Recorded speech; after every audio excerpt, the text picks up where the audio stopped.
Hello बच्चों, नमस्ते। अब अपन बात करेंगे कक्षा 12 के पार्ट फर्स्ट ईट, मन के और हस्तियाँ। इनके इम्पोर्टेंट क्वेश्चन मैंने आज लिखे हैं 6। उसके ऊपर अपन एक बार चर्चा करेंगे। ये वो क्वेश्चन है जो बार बार रिपीट हो रहे हैं, और अगर आपने इनको समझ लिया, याद कर लिया, तो ये समझना कि आपका हड़प्पा सभ्यता वाला लेसन कंप्लीट हो चुका है। इसी में पहला क्वेश्चन है, हड़प्पा की नगरीय योजना के बारे में बताइए। हड़प्पा सभ्यता की नगरीय योजना आ जाए या सिंधु सभ्यता की नगरीय योजना आ जाए, आंसर यही रहेगा। इसमें मैंने 2 तरह से आंसर दिए हैं, एक तो शॉर्ट आंसर है और एक लॉन्ग आंसर है। पहले बात करेंगे अपन लॉन्ग आंसर में। मोहनजोदड़ो और हड़प्पा शहर सुव्यवस्थित थे। सड़कों का जाल उत्तर दक्षिण व पूर्व पश्चिम दिशा में था। घर पक्की ईंटों से बने थे। हर घर में आंगन, कुआं और जल निकासी की व्यवस्था थी। नालियाँ ढकी हुई थी और मुख्य नाली में जाकर के मिलती थी। सार्वजनिक भवन जैसे अनाज भंडार और स्नानागार भी बने थे। ये तो हो गया अपना लॉन्ग क्वेश्चन। अब शॉर्ट की बात करें अपन, सड़कें सीधी और सुव्यवस्थित थी। पक्की ईंटों के मकान थे। जल निकासी की व्यवस्था थी। सार्वजनिक भवन और अनाज भंडार मौजूद थे। ये अपना पहला क्वेश्चन। दूसरा क्वेश्चन है, मोहनजोदड़ो के महान स्नानागार की विशेषताएं बताइए। ये इसकी एक सबसे अच्छी इमारत थी। इसके ऊपर बात करते हैं अपन। यह मोहनजोदड़ो की सबसे महत्वपूर्ण इमारत थी। पक्की ईंटों से बना एक बड़ा तालाब जैसा ढांचा था। पानी भरने और निकालने की विशेष व्यवस्था थी, यानी कि जल निकासी की प्रणाली थी। दीवारों को जल रोधक यानी कि वाटर प्रूफ बनाया गया था। इसका उपयोग धार्मिक स्नानीय अनुष्ठानों में किया जाता था। यह सभ्यता की सामाजिक एकता का प्रतीक था। अब शॉर्ट आंसर की बात करें तो पक्की ईंटों से बना तालाब, जल निकासी की व्यवस्था, धार्मिक उपयोग, सामाजिक एकता और सार्वजनिक महत्व की इमारत। ये अपने 2 क्वेश्चन कंप्लीट हो गए हैं। बात करते हैं थर्ड क्वेश्चन की। हड़प्पा सभ्यता के शिल्प उत्पादन और व्यापार के बारे में बताइए। ये इंपॉर्टेंट क्वेश्चन है। हड़प्पा के लोग कुशल कारीगर थे। वे मन के आभूषण, मिट्टी के बर्तन और कांस्य मूर्तियां बनाते थे। धातु शिल्प में उन्हें विशेष दक्षता हासिल थी। माप तोल की सटीक प्रणाली विकसित थी। मेसोपोटामिया जैसे देशों से व्यापार के प्रमाण मिले हैं। मुहरें व्यापार और पहचान के साधन के रूप में प्रयोग होती थी। यह सभ्यता व्यापार और कला दोनों में उन्नत थी। वेरी वेरी इंपॉर्टेंट है। जो हड़प्पा सभ्यता थी, ये व्यापार और कला दोनों में उन्नत थी। अब इसके शॉर्ट आंसर की बात करते हैं। हड़प्पा सभ्यता के शिल्प उत्पादन और व्यापार के बारे में तो आपको सिर्फ ये 4 चीज़ें याद रखनी है। इनको आप टॉपिक बना करके लिख सकते हो, पॉइंट बना बना के। पहला है मन के तांबा कांस्य वस्तुएं। दूसरा है मुहरे व्यापार का प्रमाण, मापन प्रणाली विकसित और मेसोपोटामिया से व्यापार। ये 4 इंपॉर्टेंट है। चौथे क्वेश्चन की बात करते हैं। हड़प्पा सभ्यता की धार्मिक मान्यताओं के बारे में बताइए। यानी कि हड़प्पा सभ्यता के लोग धर्म के नाम पर कौन कौन सी मान्यताओं को मानते थे, उनके बारे में अपन बात करते हैं। इनमें कौन कौन से देवता थे। हड़प्पा के लोग प्रकृति पूजक थे। इंपॉर्टेंट, वेरी वेरी इंपॉर्टेंट, कि हड़प्पा सभ्यता के लोग सिर्फ प्रकृति की पूजा करते थे। वे माता देवी की पूजा करते थे, यानी कि मातृ देवी की, जो उर्वरता का प्रतीक थी, यानी कि पृथ्वी देवी। पीपल का पेड़ और बेल को पवित्र माना जाता था। अग्निवेदियां पूजा के लिए प्रयोग होती थी। लिंग और योनि प्रतीकों की पूजा का भी उल्लेख मिलता है।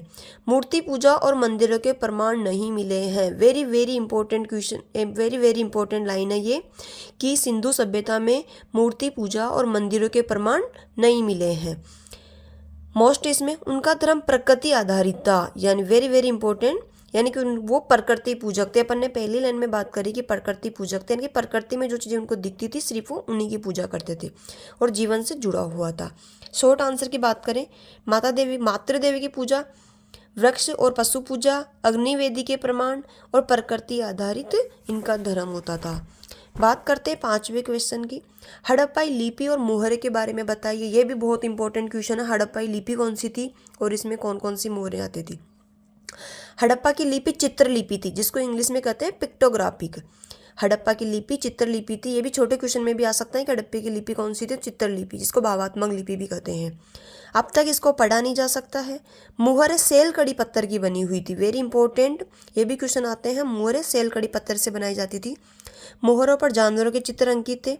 मोहरों का उपयोग व्यापार और पहचान के लिए होता था, क्योंकि ये विदेशी में भी इसका व्यापार होता था मेसोपोटामिया के साथ में, तो मोहरों का उपयोग व्यापार और पहचान के लिए होता था। यह सभ्यता की प्रशासनिक व्यवस्था का प्रतीक थी। मोस्ट है इसमें, हड़प्पा लिपि आज भी एक रहस्यमय लिपि है, मतलब आज भी इसको कोई पढ़ नहीं सकता है। शॉर्ट आंसर, लिपि चित्रलिपि थी, अभी तक अपठनीय है, मोहरों पर पशु आकृति अंकित थी, व्यापार और पहचान का माध्यम थी मोहरें। आगे छठा क्वेश्चन, हड़प्पा सभ्यता में मनकों का क्या महत्व था, मनके बनाने की प्रक्रिया समझाइए। ये भी बहुत ही मोस्ट क्वेश्चन है, वेरी वेरी इंपॉर्टेंट। मनके हड़प्पा की सबसे प्रसिद्ध कला थी। अब मनके देखना किस किस से बनाए जाते थे, मोती, पत्थर, शंख, तांबा, कार्लिलियन, जास्पर आदि से। मुख्य केंद्र थे इसके दो, चनूदड़ो और लोथल प्रमुख शिल्प केंद्र भी थे। अब मनके बनाने की प्रक्रिया की अपन बात करते हैं कि मनके कैसे बनाए जाते थे। तो पहले पत्थर या शंख को छोटे छोटे टुकड़ों में काटते थे, फिर उन्हें घिसकर गोल या बेलनाकार आकार दिया जाता था, बीच में उनके छेद किया जाता था ताकि धागे में पिरोया जा सके, अंत में पॉलिश करके चमकदार बनाया जाता था। ये इसकी प्रक्रिया हो गई, पहले छोटे टुकड़ों में काटना, फिर उसको घिसकर गोल या बेलनाकार आकार देना, फिर बीच में छेद करना और पॉलिश करके चमकदार बनाना। अब मनकों का प्रयोग किस में लेते थे, गहनों में यानी कि आभूषणों में, हार, कंगन, सिर की सजावट में किया जाता था। इनका महत्व, व्यापार में आदान प्रदान की वस्तु के रूप में भी प्रयोग, समाज में स्थिति और संपन्नता का प्रतीक, यानी कि जिनके पास में जितने अच्छे मनके होते थे वो उनको अमीर श्रेणी में मानते थे। अब इसी लेसन के मैं बहुत ही छोटे छोटे क्वेश्चन लेके आई हूँ, 30 क्वेश्चन जो वेरी वेरी इंपॉर्टेंट है, ये सभी को वैसे याद होने चाहिए। हड़प्पा सभ्यता की खोज कब और किसने की, 1921 में दयाराम साहनी ने। हड़प्पा किस नदी के किनारे बसा था, रावी नदी के किनारे। मोहनजोदड़ो की खोज कब और किसने की थी, सन 1922 में राखलदास बनर्जी ने।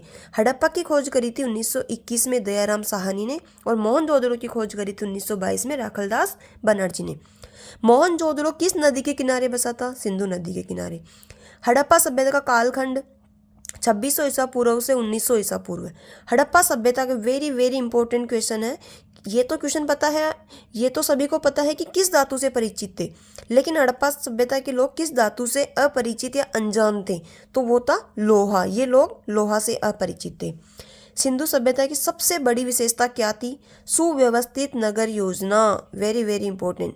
सड़कों का ढांचा कैसा था, ये ग्रिड पद्धति में बना हुआ था, यानी कि उत्तर दक्षिण और पूर्व पश्चिम दिशा में एक दूसरे को काटती थी समकोण पर। नालियाँ कैसी थी, ढकी हुई। घरों में क्या विशेष था, हर घर में आंगन होता था, कुआं होता था मोहनजोदड़ो में, और स्नानागार थे, 700 के लगभग कुएं मिले थे। अनाज भंडार कहाँ मिला, हड़प्पा में। महान स्नानागार कहाँ मिला, मोहनजोदड़ो में। महान स्नानागार का क्या उपयोग था, धार्मिक स्नान या अनुष्ठानों के लिए करते थे। ईंटों का अनुपात वेरी वेरी इंपॉर्टेंट, 4:2:1। सार्वजनिक इमारतों का उपयोग किस लिए होता था, यानी कि जो अन्नागार वगैरह ये होते थे उनका प्रयोग कैसे, तो अनाज संग्रह के लिए, अनुष्ठान और प्रशासनिक कार्यों के लिए। सार्वजनिक इमारतें दो थी, एक तो अन्नागार था और एक स्नानागार था। हड़प्पा वासी कौन कौन से शिल्प में निपुण थे, मनके, मिट्टी के बर्तन, धातु शिल्प, मूर्तियां बनाना। आगे बात करते हैं तो इसमें है मनके बनाने के केंद्र कौन कौन से थे, चनूदड़ो और लोथल। लोथल गुजरात में है। हड़प्पा का प्रमुख बंदरगाह कौन सा था, लोथल। मुख्य फसलें कौन सी थी, गेहूं, जौ, तिल। विदेशी व्यापार किस देश से होता था, मेसोपोटामिया से। व्यापार में किस माध्यम का प्रयोग होता था, माप तोल और मोहरों का। मुख्य देवी कौन सी थी, मातृ देवी। कौन सा पशु पवित्र माना गया है, बैल को पवित्र माना गया है। किस वृक्ष को पूजनीय माना गया है, पीपल के वृक्ष को पूजनीय माना गया है। हड़प्पा लिपि किस प्रकार की थी, चित्रलिपि या भावात्मक लिपि या पिक्टोग्राफिक लिपि। जुते हुए खेत के साक्ष्य कहाँ से मिले हैं, ये अपने राजस्थान में कालीबंगा है जो कि हनुमानगढ़ जिले में है। हड़प्पा सभ्यता का भारत में सबसे बड़ा स्थल कौन सा है, ये भी इंपॉर्टेंट है, राखीगढ़ी। हड़प्पा की सभ्यता किस युग की सभ्यता है, वेरी वेरी इंपॉर्टेंट, कई बार क्वेश्चन पूछा गया है ये कि हड़प्पा कौन से युगीन की सभ्यता है, तो कांस्य युगीन की सभ्यता है। हड़प्पा वासियों ने सर्वप्रथम किस धातु का प्रयोग किया है, तो वो तांबे का किया है। और ये भी क्वेश्चन आता है कि हड़प्पा वासी कौन से धातु से अपरिचित थे, तो वो लोहे से अपरिचित है, याद रखना बच्चों। हड़प्पा टीले का उल्लेख सर्वप्रथम 1826 ईस्वी में किसने किया था, चार्ल्स मैसन ने किया था। ये वो क्वेश्चन है जो आपके हड़प्पा सभ्यता से बार बार रिपीट होते हैं। इन सभी को आप पढ़ना, समझना और कोई भी समस्या हो तो कमेंट में लिखना। धन्यवाद।